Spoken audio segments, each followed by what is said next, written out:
नमस्कार, आप देख रहे हैं 9 की 9 खबर। आपके साथ मैं हूं शिप्रा झा। बुलेटिन की शुरुआत करेंगे बड़ी खबर के साथ। दिल्ली से बड़ी खबर है, जहां लालू प्रसाद के एक और करीबी नेता के खिलाफ बड़ी कार्रवाई की गई है।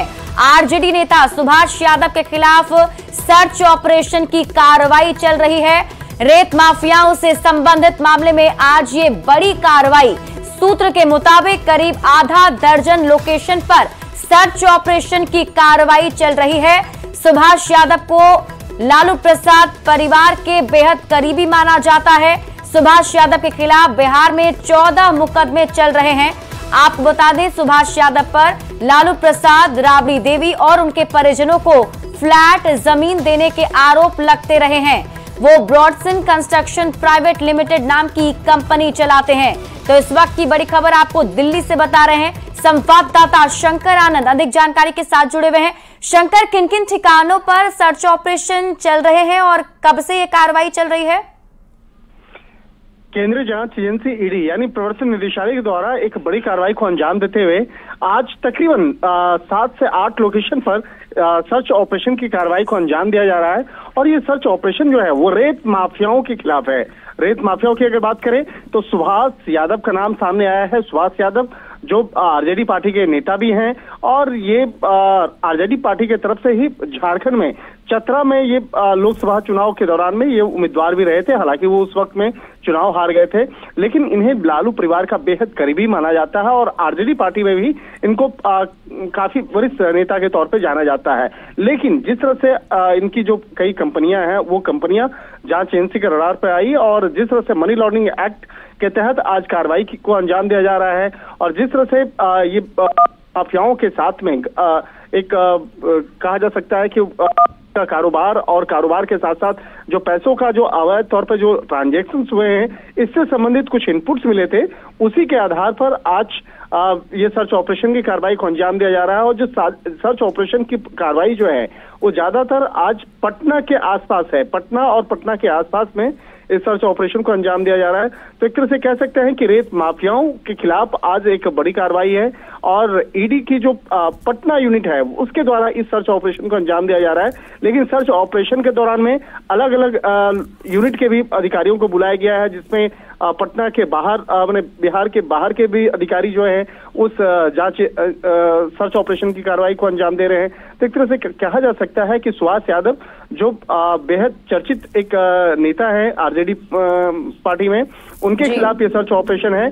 और जिस तरह से अगर सुभाष यादव की बात करें तो सुभाष यादव के खिलाफ पहले भी करीब 3-4 साल पहले इनकम टैक्स की कार्रवाई हुई थी। इनकम टैक्स के द्वारा काफी इनपुट्स को इकट्ठा किया गया था, तो वो तमाम इनपुट्स भी जांच एजेंसी ईडी के साथ में साझा किया गया था, जिसके बाद उन तमाम इनपुट्स को आगे खंगाला गया और तफ्तीश का दायरा आगे बढ़ाया गया। उसी के आधार पर सुभाष यादव से संबंधित कई अन्य लोकेशन पर आज सर्च ऑपरेशन की कार्रवाई को अंजाम दिया जा रहा है। और सर्च ऑपरेशन के दौरान मुख्य तौर पर जो तमाम प्रॉपर्टीज के डॉक्यूमेंट्स हैं उसको खंगाला जा रहा है, बैंकिंग ट्रांजैक्शंस हैं उनको खंगाला जा रहा है। इसके साथ ही जो इलेक्ट्रॉनिक डिवाइस हैं, इलेक्ट्रॉनिक डिवाइस को भी विशेष तौर पर खंगाला जा रहा है। और कहा जा सकता है कि आने वाले दिनों में रेत माफियाओं से के खिलाफ ईडी के द्वारा ये बड़ी कार्रवाई और भी अंजाम। शंकर, आप इस पूरी खबर पर नजर बना रखे, बहुत बहुत शुक्रिया तमाम जानकारी के लिए। और इसी बीच एक और बड़ी खबर आपको बता दें, आज गृह मंत्री अमित शाह बिहार में नई सरकार बदलने के बाद पहली बार पटना पहुंच रहे हैं। अमित शाह पटना के पालीगंज में आयोजित पिछड़ा अति पिछड़ा महासम्मेलन को संबोधित करेंगे, जिसके जरिए बिहार के ओबीसी ईबीसी वोट बैंक को साधने की कोशिश रहेगी। आज के कार्यक्रम के जरिए अमित शाह तमाम पिछड़ों अति पिछड़ों के लिए केंद्र द्वारा किए गए काम और आगे की योजनाओं को सामने रखेंगे। एक तरफ जहां पीएम मोदी बिहार जाकर विरोधियों पर हमला बोल चुके हैं, तो वहीं आज देखना होगा कि अमित शाह जब पटना पहुंचते हैं तो क्या संदेश देते हैं। इस पूरी खबर पर अधिक जानकारी दे रहे हैं हमारे संवाददाता रवि एस नारायण।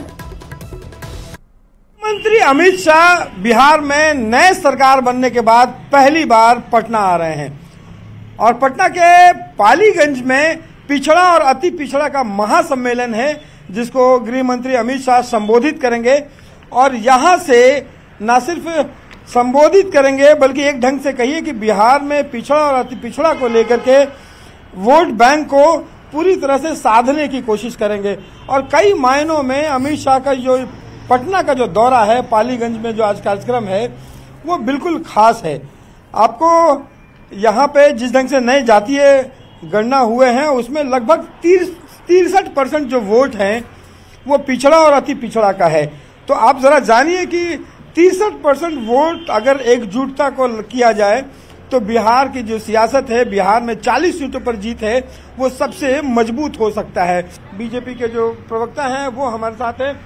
देखिए, यहाँ पे आज अमित शाह पिछड़ों के सम्मेलन को संबोधित करने के लिए आ रहे हैं, लेकिन जो गठबंधन है सवाल खड़ा कर रही है कि आप तो सबकी विकास की बात करते हैं, लेकिन पिछड़ा अति पिछड़ा जो है वो आरजेडी के साथ ही है। देखिए, भारतीय जनता पार्टी जो कहती है वो करती है। भारतीय जनता पार्टी के राष्ट्रीय नेतृत्व ने तय किया कि सबका साथ सबका विकास, और उस फॉर्मूले पर काम कर रही है भारतीय। और महागठबंधन में क्या है? परिवारवाद है। कल जो क्या खास है अमित शाह की यहाँ के कार्यक्रम में पालीगंज में? अमित शाह जी की सभा में पिछड़ा अति पिछड़ा बड़ी संख्या में जुटने वाले हैं। विरोधियों की नींद उड़ गई है। कल विरोधियों ने जो, और खास करके राष्ट्रीय जनता दल ने तो परिवारवाद का फिर से नया उदाहरण पेश किया, राबड़ी देवी जी को भेज के। लेकिन भारतीय जनता पार्टी ने जब 2-2 राज्यसभा भेजने का काम अति पिछड़ा समाज को किया, भारतीय जनता पार्टी ने डिप्टी सीएम बनाने का काम अति पिछड़ा समाज को किया। भारतीय जनता पार्टी जब से सत्ता में आई है, भारतीय जनता पार्टी का जब निर्माण हुआ तो उस समय बात हुई कि समाज के अंतिम पायदान को आगे बढ़ाना है। विपक्ष की भी नजर टिकी हुई है कि पिछड़ा और अति पिछड़ा वोट बैंक को लेकर के यहाँ पे अमित शाह जो हैं कितनी बड़ी घोषणाएं करते हैं और यहाँ से क्या संदेश देते हैं। कैमरा पर्सन सुबोध के साथ रवि एस नारायण, न्यूज़ 18 पटना। तो केंद्रीय गृह मंत्री अमित शाह आज बिहार दौरे पर आ रहे हैं, जहां वे पटना के पालीगंज में विशाल जनसभा को संबोधित करेंगे। अमित शाह की सभा को लेकर बीजेपी की ओर से जोरदार तैयारी की गई है। बीजेपी ने इसे पिछड़ा अति पिछड़ा महासम्मेलन का नाम दिया है।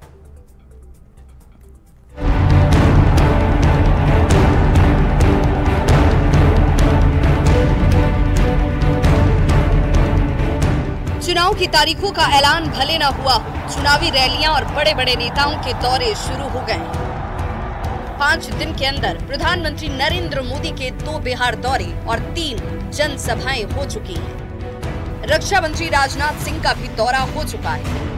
केंद्रीय वित्त मंत्री निर्मला सीतारमण भी बिहार आ चुकी है और अब बीजेपी के चाणक्य माने जाने वाले गृह मंत्री अमित शाह भी बिहार आ रहे हैं। शनिवार यानी कि 9 मार्च को अमित शाह पटना के पालीगंज में विशाल जनसभा को संबोधित करेंगे, जिसे बीजेपी ने अति पिछड़ा महासम्मेलन का नाम दिया है। रैली की तैयारियों का जायजा लेने के बाद डिप्टी सीएम सम्राट चौधरी ने कहा कि अमित शाह की सभा से पूरे बिहार में एक बड़ा संदेश जाएगा। बिहार भारत का दिल है एक तरह से, और लोकतंत्र तो यहीं से है। लोकतंत्र की स्थापना ही बिहार ने किया है, तो इसलिए पूरे देश में बिहार से जो मैसेज जाएगा तो पूरे देश को संभालने का काम करेगा। स्थानीय सांसद रामकृपाल यादव का दावा है इस सभा में लाखों की तादाद में लोग आएंगे और ये कार्यक्रम ऐतिहासिक होने जा रहा है। हम सब लोगों के लिए गौरव की बात है कि हमारे यशस्वी गृह मंत्री श्री अमित शाह जी आ रहे हैं मेरी धरती पर। पाटलिपुत्रा लोकसभा की ऐतिहासिक धरती है, पाली की धरती पर, और पूरा उत्साह है। लाखों के तादाद में लोग आएंगे। अभूतपूर्व जातीय गणना के बाद ये साफ हो चुका है कि बिहार में अति पिछड़ा वर्ग की आबादी सबसे ज्यादा है, जिस पर दोनों ही गठबंधनों की नजर है। अति पिछड़ा महासम्मेलन और गृह मंत्री अमित शाह के इस दौरे को उसी नजरिए से देखा जा रहा है। न्यूज़ 18 के लिए पटना से शैलेंद्र कुमार की रिपोर्ट। तो आज अमित शाह बिहार आ रहे हैं, पटना के पालीगंज में जनसभा को संबोधित करेंगे। और हमारे साथ इस खबर पर अधिक जानकारी के साथ संवाददाता रवि एस नारायण जुड़े हुए हैं। रवि, पीएम मोदी के बाद अब अमित शाह आ रहे हैं। जाहिर सी बात है, पीएम मोदी जब आए थे तो उन्होंने परिवारवाद, भ्रष्टाचार, इन सब पर हमला बोला था। आज जब अमित शाह आएंगे तो पिछड़ा अति पिछड़ा जो ये जनसभा को संबोधित करने की बात कही जा रही है, इसे क्या मैसेज दिया जाएगा? जी बिल्कुल। और देखिए, अमित शाह का जो आज का जो पालीगंज का दौरा है जो पटना में है, वो कई मायनों में खास है।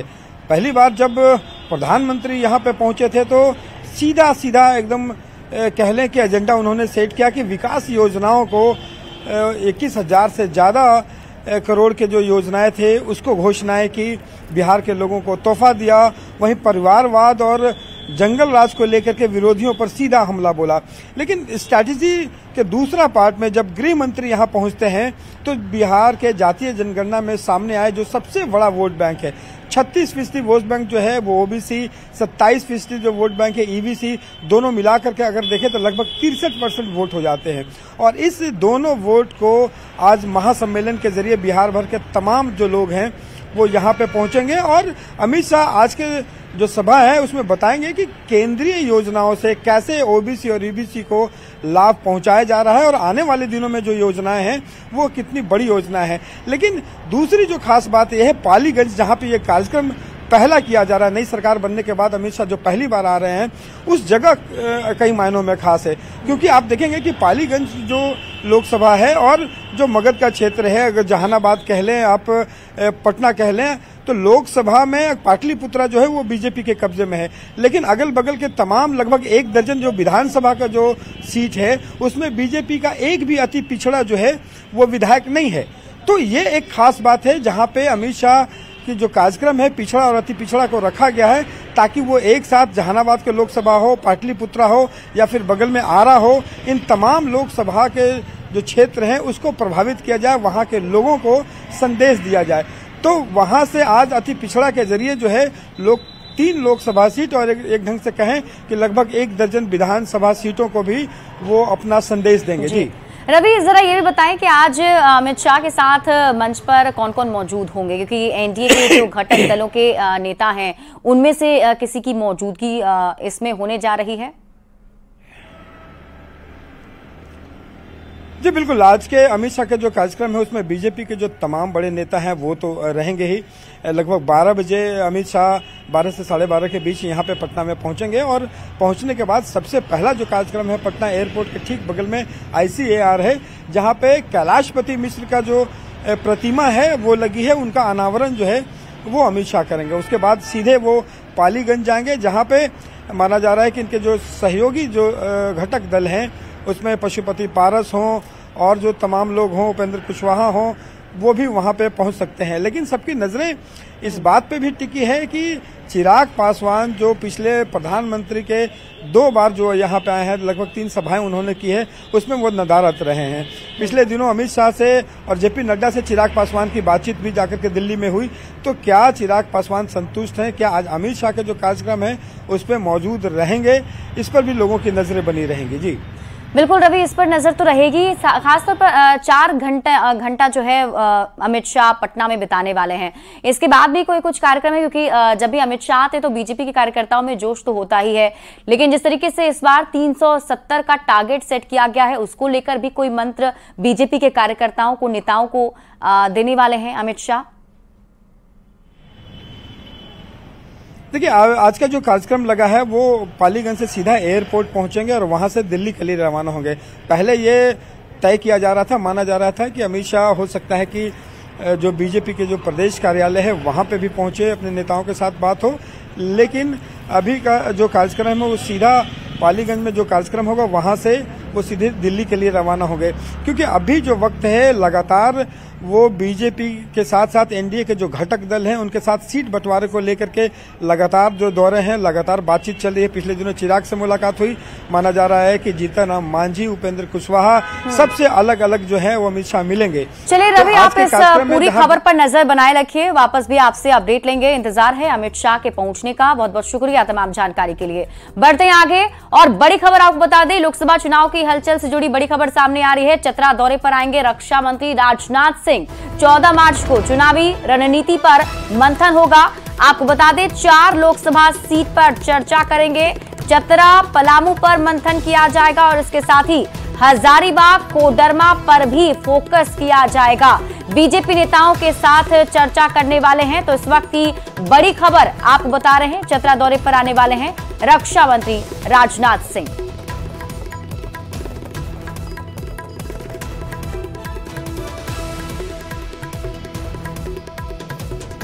और लोकसभा चुनाव से जुड़ी एक और बड़ी खबर आपको बता दें, छत्तीसगढ़ के सीएम आएंगे झारखंड। 11 मार्च को संथाल में जनसभा होगी। लिट्टीपाड़ा की सभा में शामिल होंगे। आपको बता दें, राजमहल प्रत्याशी ताला मरांडी से उनकी मुलाकात होने वाली है। विधायक अनंत ओझा के साथ बैठक करेंगे और चुनावी रणनीति बनाएंगे विष्णुदेव साय। आपको बता दें कि अब लोकसभा चुनाव को लेकर तैयारी दोनों ही तरफ से की जा रही है और ऐसे में अगर हम देखें तो महागठबंधन की तरफ से भी अब चुनावी दौरा शुरू हो चुका है। बढ़ते आगे, पीएम मोदी ने बिहार में लालू प्रसाद के परिवारवाद वाले सवाल पर हमला बोला था, जिसके बाद अब आरजेडी ने पोस्टर के जरिए इसका जवाब दिया है।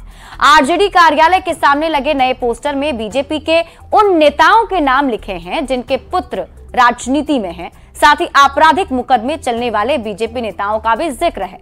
आरजेडी के नए पोस्टर का जायजा लिया है संवाददाता रवि एस नारायण ने।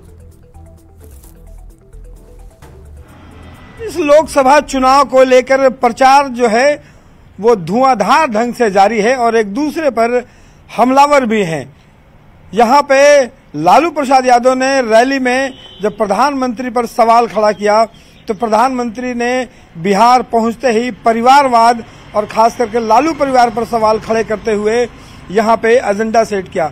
लेकिन अब जो आरजेडी है वो पोस्टर के जरिए परिवारवाद का जवाब दे रही है और आरजेडी कार्यालय के ठीक सामने ये नया पोस्टर लगा है और पोस्टर लगाने वाले हैं प्रदेश महासचिव हैं भाई अरुण कुमार और उन्होंने जो परिवारवाद पर सवाल खड़ा किया उस पर इन्होंने पोस्टर के जरिए जवाब दिया है कि भाजपा का परिवारवाद कब खत्म होगा और एक पूरी लिस्ट जो है वो जारी किया गया है जहां पे तमाम नेताओं और उनके जो पुत्र हैं उनके नाम लिखे गए हैं। यहाँ पे नीतीश मिश्रा हैं, पुत्र जगन्नाथ मिश्रा, अजीत शाश्वत हैं, अश्विनी चौबे, हुकुमदेव नारायण सिंह हैं, अशोक यादव, सीपी ठाकुर, विवेक ठाकुर उनके पुत्र हैं, शकुनी चौधरी उनके पुत्र, सम्राट चौधरी, ऐसे तमाम जो लिस्ट हैं वो जारी किया गया और बताया गया है कि आखिर ये क्या है।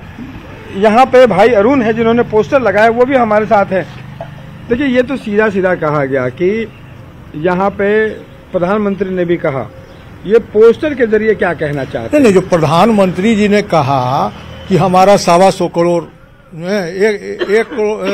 140 करोड़ जनता जो है हमारा परिवार है, मैं मानता हूँ ठीक है, चलिए आप प्रधानमंत्री हैं, लेकिन ये तो आपका पार्टी का परिवार न है। ये चिन्मयानंद हो गए, ब्रिजभूषण सिंह हो गए, संदीप सिंह सोनी हो गए और ये कन्हैया लाल मिश्रा हो गए, पद्मराजन हो गए, राम दुलार गौर हो गए, ये सब तो आप ही का परिवार है, आपका पार्टी का परिवार है। इसके बारे में आप क्या कहेंगे? आप महिलाओं के बारे में बहुत बोलते हैं। ये महिला, मणिपुर की महिला पूछ रही मैं किन का परिवार हूँ?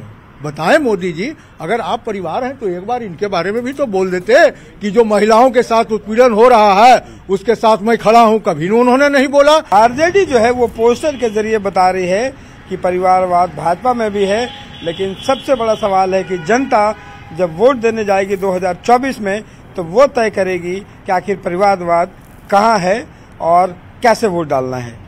कैमरा पर्सन सुबोध के साथ Ravi S Narayan, news 18 Patna.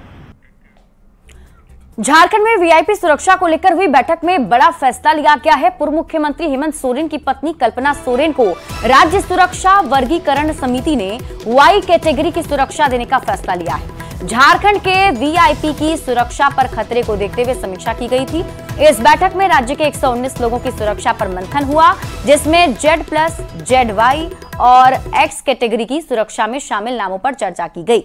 VVIP और वीआईपी की सुरक्षा का वर्गीकरण केंद्रीय गृह मंत्रालय की गाइडलाइन के अनुसार किया गया। इसमें हेमंत सोरेन को जहां Z+ की कैटेगरी दी गई है, वहीं उनकी पत्नी कल्पना सोरेन को वाई कैटेगरी की सुरक्षा दी गई है। इसके साथ ही बीजेपी के प्रदेश अध्यक्ष बाबूलाल मरांडी की भी सुरक्षा बढ़ाकर Z कैटेगरी कर दी गई है।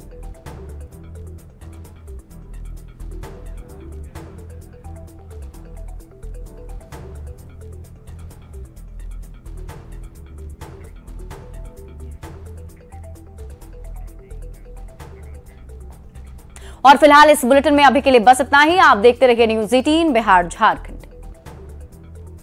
पटेल की एक